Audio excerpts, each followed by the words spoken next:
Shri Balaji tractors and Motors मध्ये कोणताही tractor खरेदी करा आणि मिळवा हमखास बक्षीस. तर मग विचार कसला करताय, आजच आपला ट्रॅक्टर घरी आणा. आमचा पत्ता पुणे नाशिक हायवे, कुकडी कॉलनी, नारायणगाव, तालुका जुन्नर, जिल्हा पुणे. इथं कोण नाही का? माळा गावाच्या रस्त्यालगत असलेलं PN गुंजाळ यांचं घर. ह्या घरात कोणीच नव्हतं. चोरट्यांनी येऊन इथला कुलूप कापल्याच्या नंतर त्यांनी आत प्रवेश केला. आत प्रवेश केल्याच्या नंतर त्यांनी कपाटं वगैरे उचलली.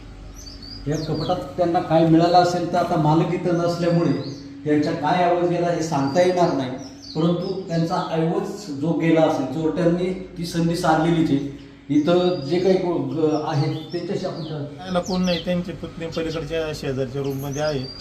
ते या ठिकाणी चोरी झाले तर कसं कळलं? या ठिकाणी सकाळी माहिती पडली. तर या ठिकाणी दरवाजा उघडा दिसल्यानंतर पाहिलं इथे शेजाऱ्यांनी का या ठिकाणी कुलूप कापलेलं दिसतंय आणि आतमध्ये प्रवेश करून या ठिकाणी त्यांनी ते कपाट वगैरे उचकले. पण या ठिकाणी लहान बाळ पलीकडे असल्यामुळे त्या वेळेसच ते जागं झालं. रडण्याचा आवाज आल्यामुळे या ठिकाणाहून तिकडे गेलेले, त्या आजींच्या घराकडे गेलेले या ठिकाणी दिसते. पहिल्यांदा इथं आले असावेत असं तुम्हाला म्हणायचं. हो. आणि नंतर तिकडं जिजाबाई गुंजाळांच्या घराकडे वळाले, त्यांनी मोर्चा तिकडे वळाला.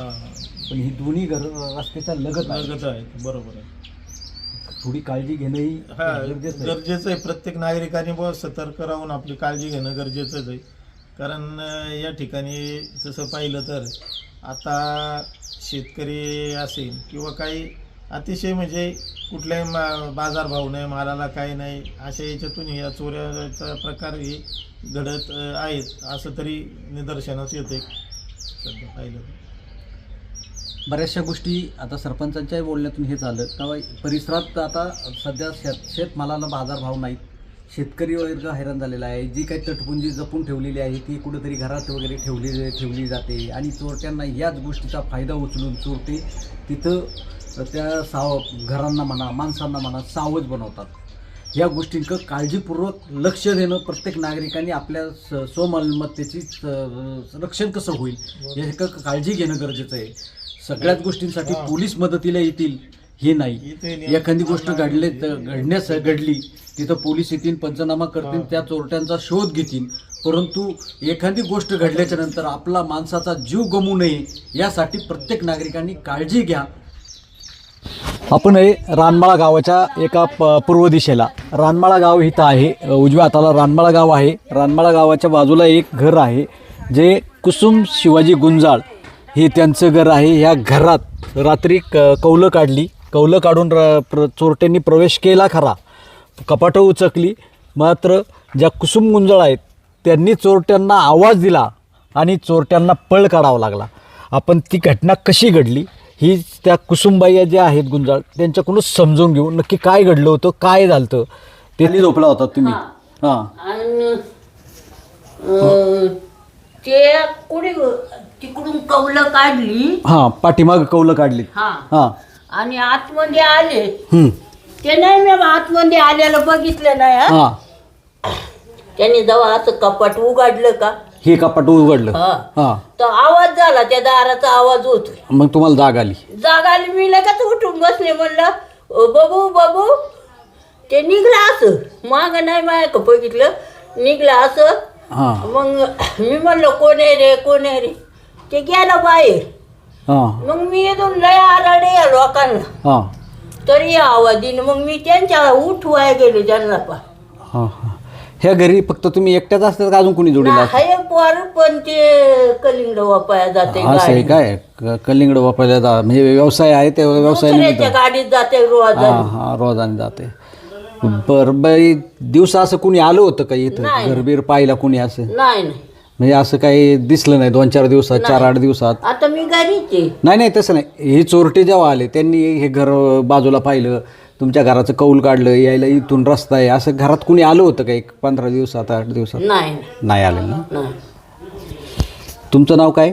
कुसुम शिवाजी गुंजाळ. कुसुम शिवाजी गुंजाळ. त्या दोघांच्या अंगात म्हणजे स्वेटर घातलेली होती, काळ्या टोप्या होत्या डोक्यात. म्हणजे चेहरा दाखलेला होता. किती जण होते? 2 जण होते. 2 जण बघितलं. एक दारात उभा होता हा. आणि एक आला आणि कपाटाचं दार उघडल्याबरोबर मी उठून बसले. हा हा. आणि मग म्हणलं बबू बबू, तो लगेच गेला. मग मा पोरे ना रात्र कधी उठून जेवा ते मला ध्यानच नाही का तो घरी नाही. ते माग कौलं उचकले, त्या कौलातून त्यांनी आत आले हा आणि त्यांनी इकडून मागच्या दरवाजाने पळ काढला. हा त्या दरवाजाने गेले. शिवाजी धोंडोबा पाबळे यांचं हे घर आहे.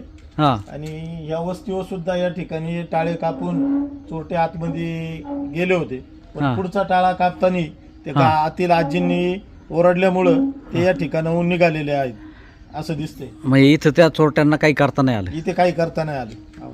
तर जे या ठिकाणी या बंगल्याचा या टाळा तोडलाय, घर जे खोललंय, हा. या ठिकाणी कैलासवासी माजी सरपंच तानाजी पाबळे हा यांचं हे घर आहे. आणि त्यांचा चिरंजीव ज्ञानेश्वर पाबळे हे पुणे या ठिकाणी नोकरीच्या निमित्ताने मग असतात. हे घर बंद या असते. ठिकाणी हे घर बंद असते. अनमळ्याचे जे माजी सरपंच आहेत तानाजी पाबळे, त्यांचा हा बंगला. ह्या बंगल्यात चोरट्यांनी प्रवेश केला. एक कुलप तोडली. कुलप माझ्या डाव्या हाताला हा हे कुलूप तोडून ठेवलेलं आहे. हे कुलूप तोडलं, आत प्रवेश केला. हा मुलगा जो आहे तो पुणे येथे व्यवसायानिमित्त पुण्यात काम करतो. हा बंगला बंदच असतो. चोरट्यांनी हा बंद बंगला शोधून इथं चोरी केलेली. इथं मालक नसल्यामुळं बंगल्यात काय चोरीला गेलं हे मालकच सांगू शकतील. मालक आल्याच्या नंतर त्यांचा किती ऐवज गेला, चोरट्यांना काय काय मिळालं, काय नाही मिळालं. इथं CCTV आहेत. पोलिसांना त्या CCTVच्या माध्यमातून चोरट्यांचा माग काढता येईल.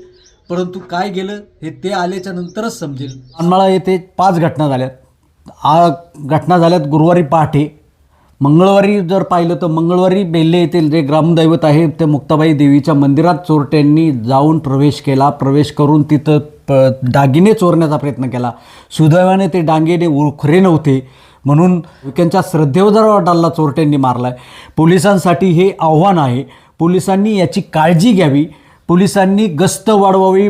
लोकांमध्ये जनजागृती करून गस्त कशी घालून चोरट्यांना पायबंद कसा घालता येईल याकडं काळजीपूर्वक लक्ष देणं गरजेचं आहे.